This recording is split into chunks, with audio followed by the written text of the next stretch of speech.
Hello, in this video we are going to cover the delete operation, which I'm sure you can guess what it does. It allows you to delete a row or a selection of rows.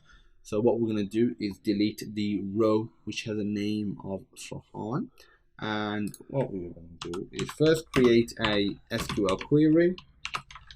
I'm going to click delete from test table, so because that's the table name.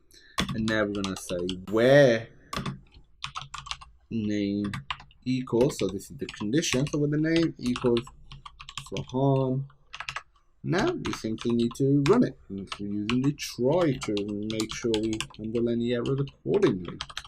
And the main error that we would handle is something going wrong, so we just roll back the database. You can obviously print something out here as well if you want to, but the main thing is rolling it back. You need to do cursor.execute to actually run the query, so this just gives the green light to say go ahead and run it.